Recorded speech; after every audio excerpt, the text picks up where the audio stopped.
Ce que vous allez entendre est une aventure audio. Pour une meilleure immersion, on vous conseille d'utiliser un casque.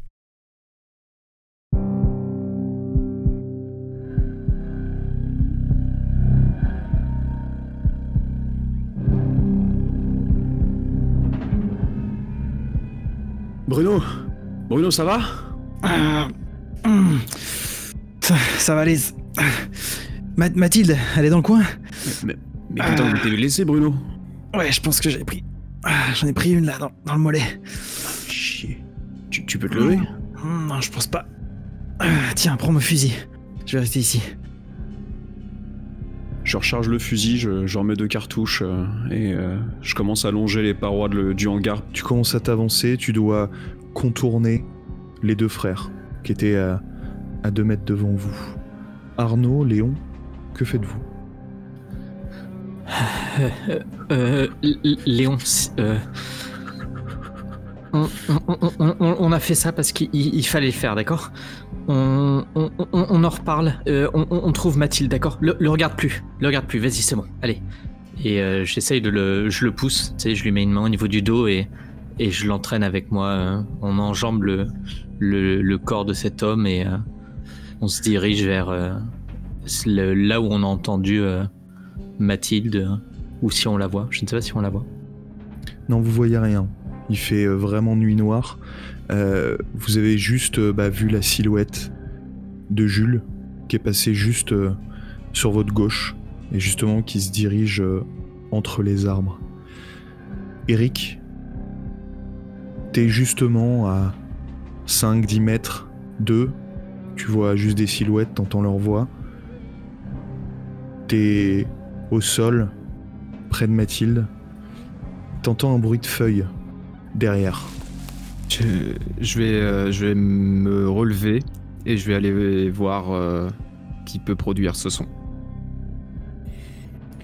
Tu te relèves, tu te retournes, tu vois une forme recroquevillée qui essaye tant bien que mal de se mettre sur ses 2 jambes. L'homme que tu venais d'assommer quelques minutes plus tôt.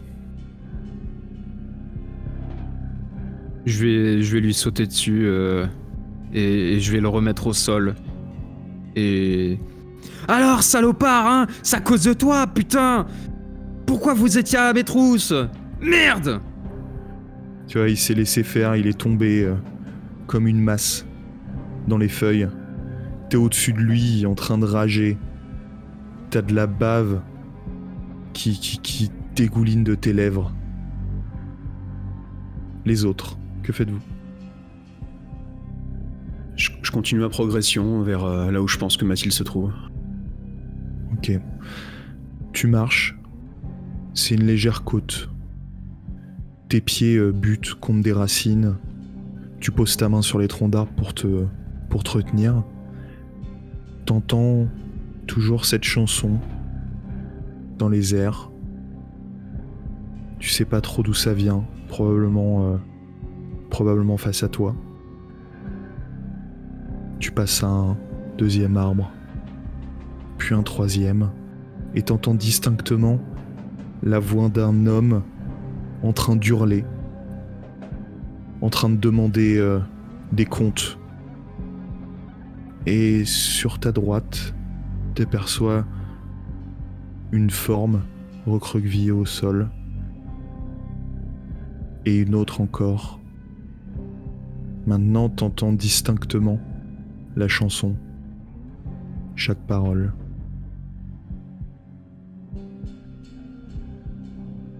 Ok, je me dirige vers la menace d'abord, je me dirige vers les hommes qui hurlent, j'ai le fusil brandi devant moi. Tu continues. Et finalement, tu te retrouves face à 2 formes, une allongée au sol, l'autre dessus, à califourchon, en train de s'agiter. Bruno, que fais-tu? Un peu par instinct de survie, je vais déchirer un morceau de tissu sur moi et je vais essayer de me faire un garrot, enfin bander ma plaie. En gros, je sens que je perds du sang.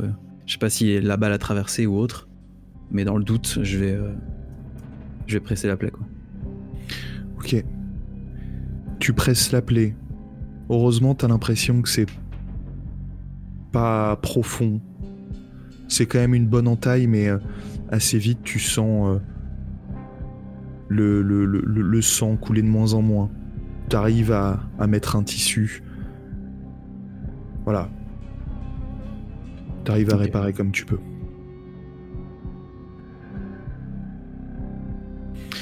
Les deux frères, Arnaud, Léon, vous êtes donc toujours contre ce hangar. Vous avez vu Jules partir sur la gauche. Que faites-vous? Moi, je suis toujours tétanisé, tremblant. Je suis un peu mécaniquement ce que me propose de faire Arnaud, mon frère, mais je suis pas moteur, je suis complètement tétanisé. Allez, viens Léon, viens. Il faut qu'on suive Jules, c'est lui qui a l'arme, viens, on le suit. Eric, t'es toujours sur cet homme que tu reconnais vaguement, en train de baver. Tu le secoues, à t'en faire mal les épaules. Tu cries, tu grognes, et puis peu à peu tu relâches ton étreinte. Jules, t'es arrivé juste derrière cette silhouette qui s'est calmée peu à peu. J'essaie de rester hors de son champ de vision, je m'approche à 4 ou 5 mètres, le plus discrètement possible. Et quand j'y arrive, pas un geste, les mains sur la tête. Wow. Tu as donc pas un cri. Rien. Je veux voir tes mains sur la tête et rien d'autre. Ok. Mais vous êtes qui, là? Non, tu la fermes. Il y avait une femme avec sa vieille mère handicapée. Dans une bagnole pas loin. Ça t'évoque quelque chose? Ouais. Je vais faire fi de ce que cet homme m'a dit et je vais aller en direction de là où j'ai laissé le corps de la jeune femme. Il se lève devant toi, Jules. Il a pas l'air de te regarder. Et il essaie de se diriger par où tu viens, en gros. De rebrousser chemin. Ok, j'empoigne Pendant qu'il se relève, j'empoigne le fusil par le canon à 2 mains comme une massue et je lui abats sur le crâne. Eric, t'as à peine le temps de voir le fusil s'abattre sur toi. Tu sens une douleur sourde sur ton crâne. T'entends un craquement et tu tombes au sol, lourdement.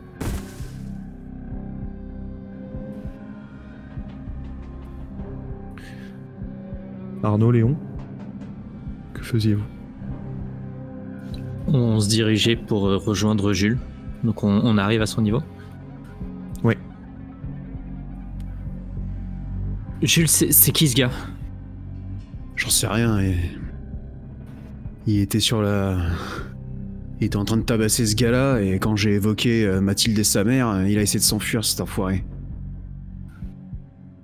Je regarde autour de nous. Il y a d'autres corps là-bas, je suis passé rapidement, ça gueulait par ici. Je suis pas sûr qu'il soit mort par contre, hein. Je lui ai juste mis un coup sur la tête. Alors, on pourra le questionner, savoir ce qu'ils font ici, mais... Bon, vous restez là les gars, je vais essayer de voir ce que... J'ai vu d'autres silhouettes un peu plus loin là-bas. Fouillez ces mecs-là, ficelez-les là, empêchez-les de partir s'ils sont encore en vie, je vais essayer de la trouver. Et du coup je repars vers les 2 autres silhouettes que j'ai ignorées en arrivant.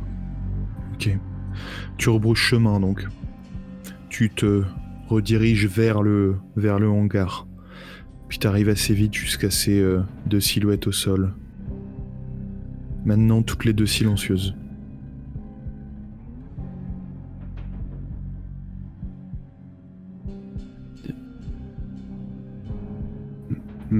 Mathilde? Mathilde, c'est vous? Tu t'approches. Tu te baisses. Tu vois Mathilde face à toi, les yeux entr'ouverts, au sol, la tête baissée, comme désarticulée. Et à côté, sa mère, qui ne bouge pas non plus. Oh. Mais sainte mère de Dieu. Putain, pourquoi? Mathilde. Mathilde, réveillez-vous, vous pas rester là. Je la secoue un petit peu. Tu la secoues. Bruno, toi t'es resté donc en contrebas, proche du hangar. T'entends très légèrement Jules, qui a l'air d'appeler Mathilde. Que fais-tu? Je tente de me relever après avoir bandé ma plaie. Tu te relèves difficilement. Tu te tiens sur la tôle et sur ta droite. Et tu réussis à te mettre sur une jambe. Jules! Jules, dis-moi que t'as trouvé Mathilde! Jules! Je m'approche à l'aveugle, tant bien que mal. Ok, t'avances comme tu peux. Tout doucement. Tu mets le moins de poids possible sur ta jambe blessée. Puis finalement, t'aperçois Jules derrière un tronc d'arbre. Jules. Qu'est-ce qui se passe? Je crois bien qu'elle est morte. Oh putain. Tu comprends pourquoi on peut pas prendre des gens avec nous? Tu comprends pourquoi je voulais pas qu'on mette des gens en plus? Parce que les prochains c'est qui? Ça va être ta femme? Ça va être la mienne? Arrête de dire ça. Elle est où là? T'es sûr de toi? Je sais pas, elle répond pas. J'essaie de la réveiller mais elle répond pas. Bruno, tu vois à un arbre de Jules, deux masses sombres au pied, au sol. Je m'approche. Tu t'approches. Et une fois que t'es vraiment très près, tu les reconnais, Mathilde et sa mère. Toutes les deux inanimées.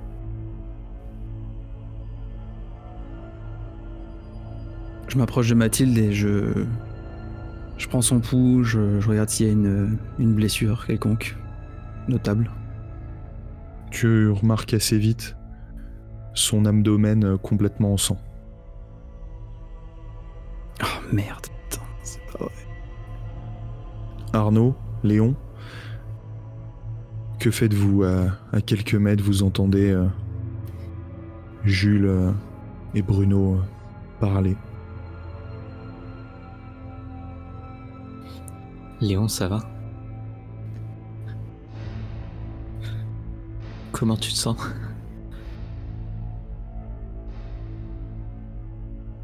Léon, il faut que tu me parles, s'il te plaît.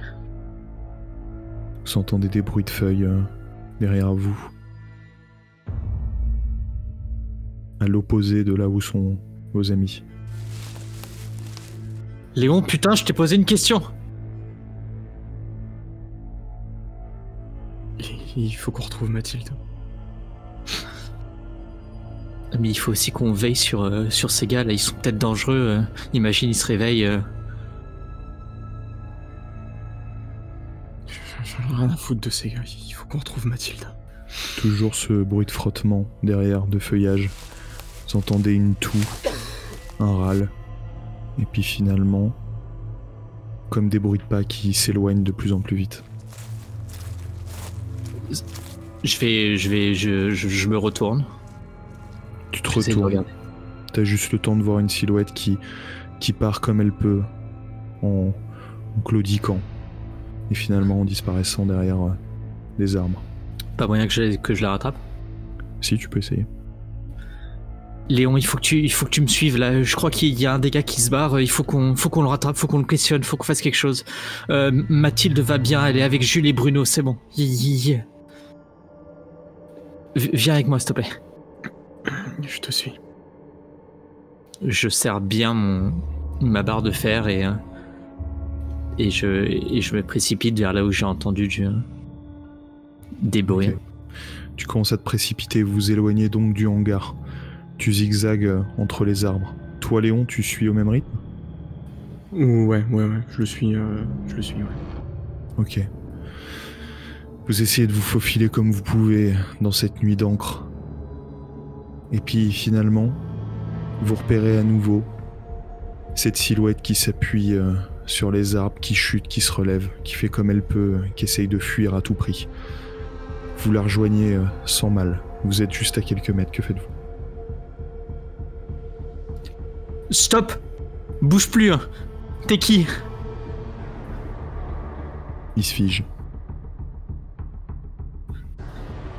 Tu lèves les mains. Lève les mains. Montre-les-moi. Tu vois qu'il lève tout doucement ses mains. Tu le vois toujours de dos. Maintenant, tu te retournes. Il bouge pas. Retourne, putain, ou je te tire dessus. Tu vois qu'il commence à se retourner. Tout doucement. Il hésite. Tu le vois de côté.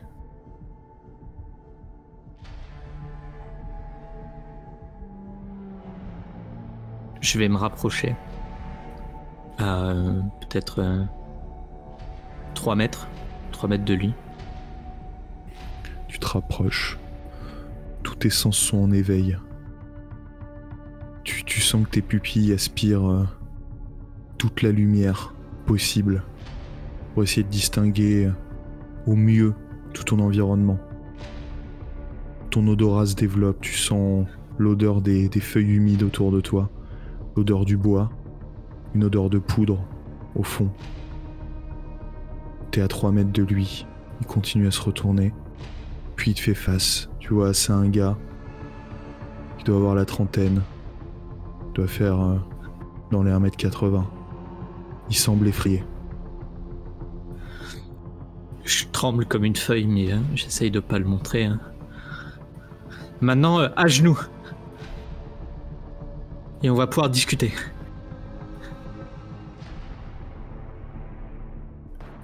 Ses jambes fléchissent. Et puis finalement, ses 2 genoux percutent le sol.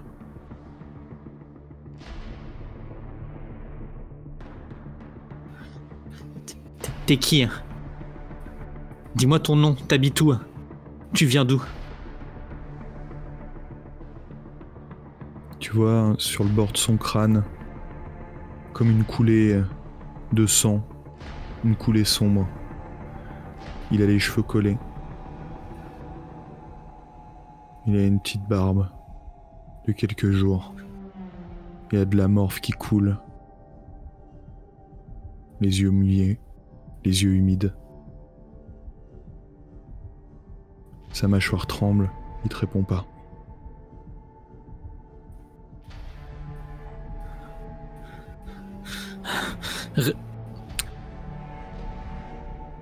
Je vais pas te tuer.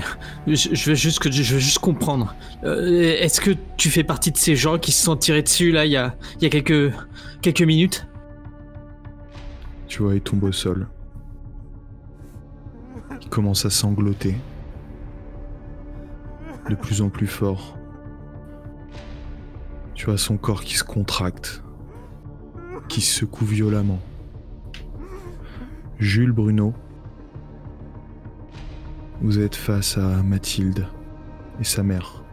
Que faites-vous?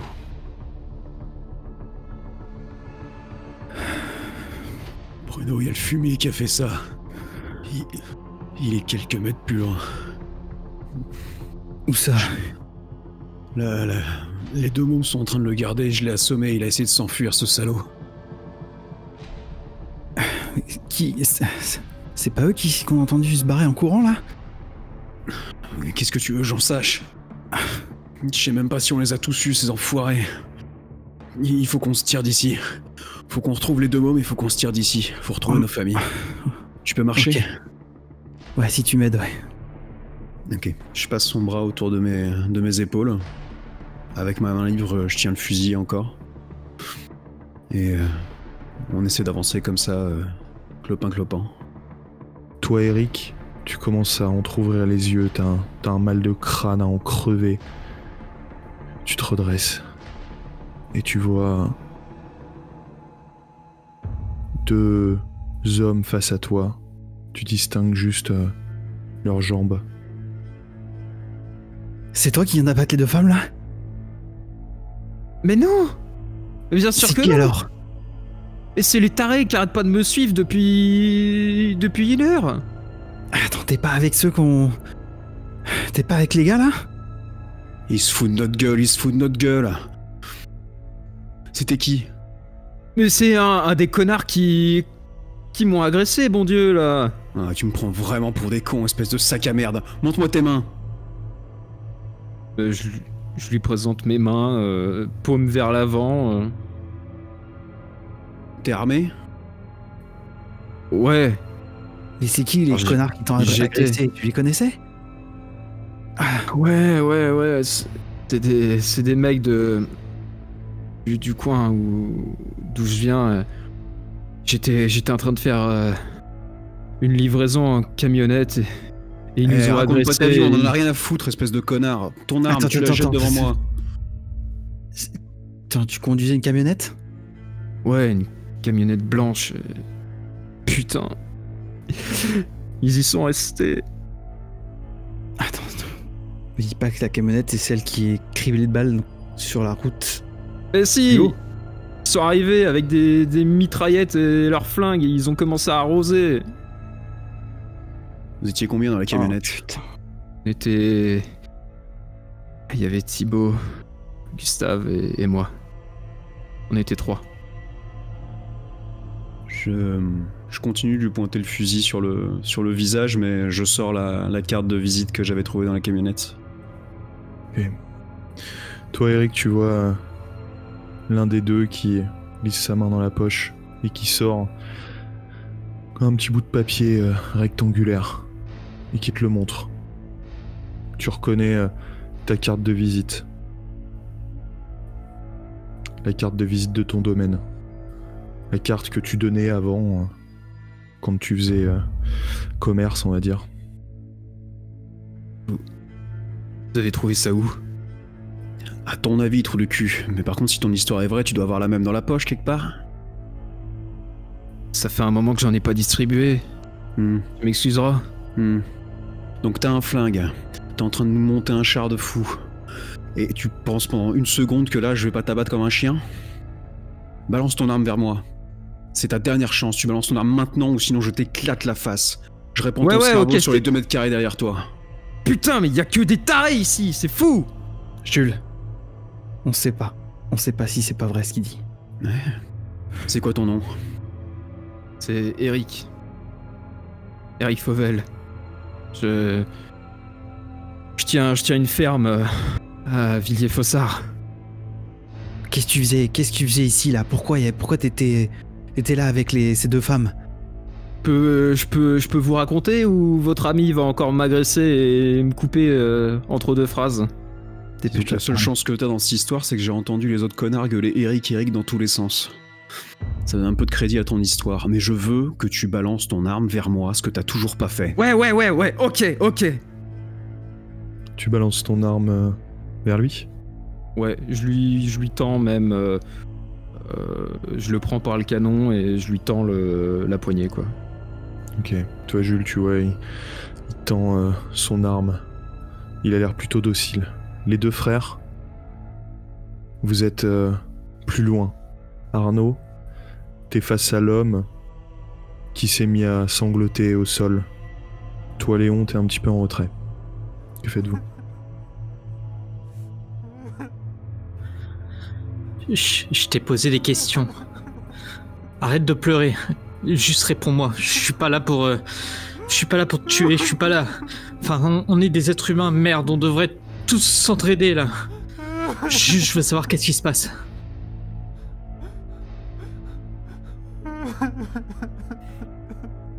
Toujours ces spasmes au sol. Il semble pleurer de manière complètement incontrôlée, comme un gamin de 2 ans. qui semble inarrêtable. Léon, qu'est-ce qu'on fait?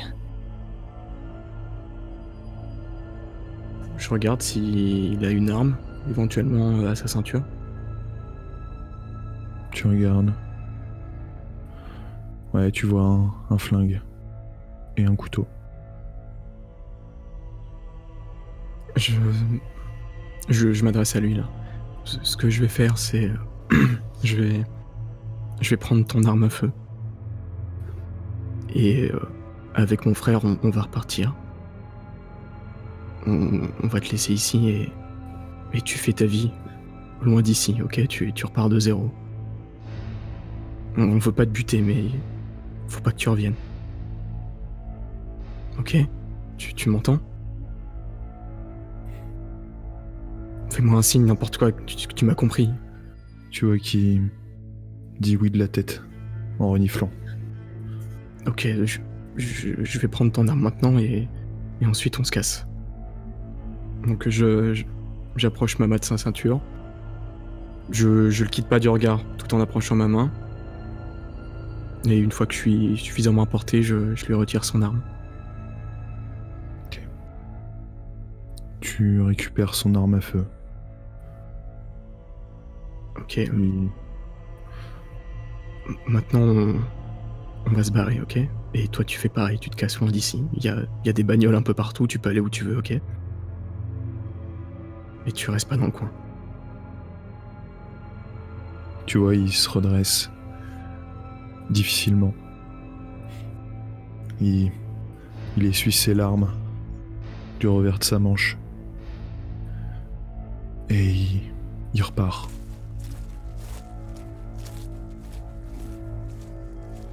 Ah, Arnaud, il faut vraiment qu'on retrouve Mathilde. Il faut qu'on... Ouais. Tiens, je lui tends l'arme que j'ai récupérée. Je le prends, mais... Je le prends, je le regarde. Je sais pas si je serais capable de tirer sur quelqu'un, mais... On sait jamais. Il faut qu'on retourne auprès de l'autre corps. Peut-être que lui, il sera un peu plus bavard.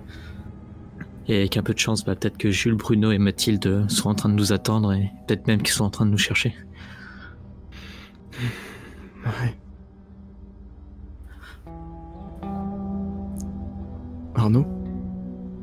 Ouais. Je l'ai buté, ce gars là-bas. C'est vrai, je l'ai...